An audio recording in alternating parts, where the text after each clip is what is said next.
खासदार इकडे आज तुम्ही तुमच्या भाषणात म्हटलं की तुम्ही आदेश काढणार आहात बुकेंबाबतचा, काय आदेश काढणार आहात? आज पहिले मी थोडं प्रस्तावना करते. अरे तो एक मिनिट. Hello hello. हा बोला.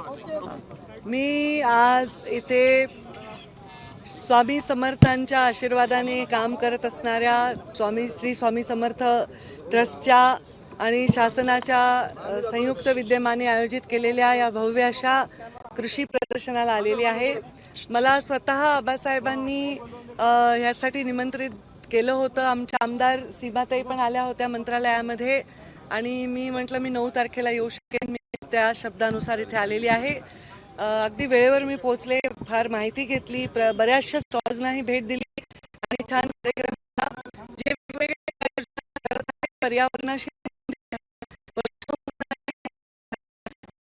योजना नक्की आम्ही रेप्लिकेट करणार. काही योजना ज्या आम्ही करू इच्छितो त्याच्यामध्ये आम्हाला संस्थांची NGOची इनपुट्स लागतील, त्यांची मदत लागतील. त्याच्यासाठी पण मी त्यांना जाहीर मागितलं की आपण आम्हाला या सगळ्या नदी पुनर्जीवन वगैरे या ठिकाणी आम्हाला मदत करावी.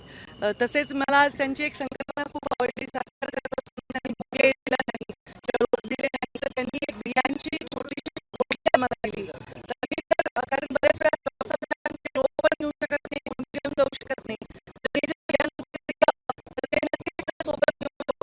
आपण जिकडे पाहिजे तिथे ते लावू शकतो. की त्याला रागाने लावलं, फेकलं, ठेवलं, कसं झालं तरी ते उगवेल, अशी त्यांची संकल्पना आहे.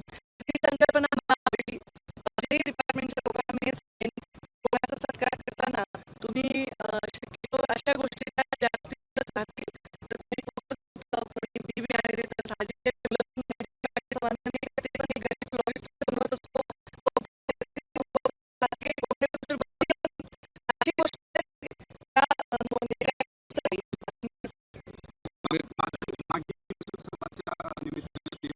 आणि विसर्जन न केल्याने मुंबईतील गणेश मंडळामध्ये मूर्ती करारामध्ये संताप आहे. काय सांगाल?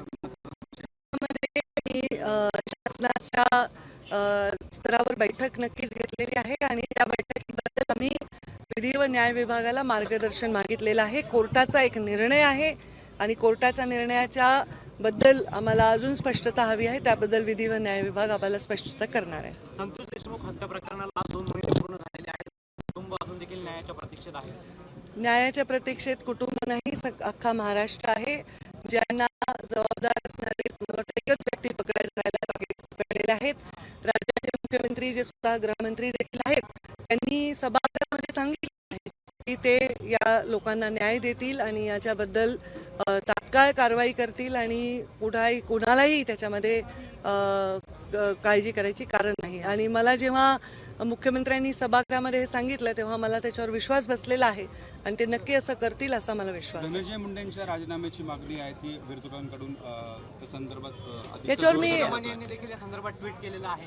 हे पहा, एवढे पुरावे दिले तरी राजीनामा काढणे, आज तरी राजीनामा होणार का असं धमनिया विचारत आहे. अजून काही 1-2 प्रश्न आहेत का ह्याच्यावर? मी एकदाच उत्तर देते. उत्तर असं आहे जे मी ऑलरेडी अनेक वेळा दिलं आहे आणि तुम्ही पण माझ्या बातम्यात ऐकलेलं असेल, माझ्या प्रेस कॉन्फरन्समध्ये. उत्तर आहे की या बाबतीतला कुठलाही निर्णय घेणं माझ्या लेवलवर म्हणजे शक्य नाही. ते मुख्यमंत्री आणि उपमुख्यमंत्री घेतील. त्यांना असं वाटलं की तसं घेणं आवश्यक आहे तर ते घेतील. तसं आवश्यक अजून वाटलं नसेल म्हणून त्यांनी घेतला नसेल. ह्याच्यावरचं जे काही मांडणं आहे तेच मांडू शकतील. ABP माझा, उघडा डोळे बघा नीट.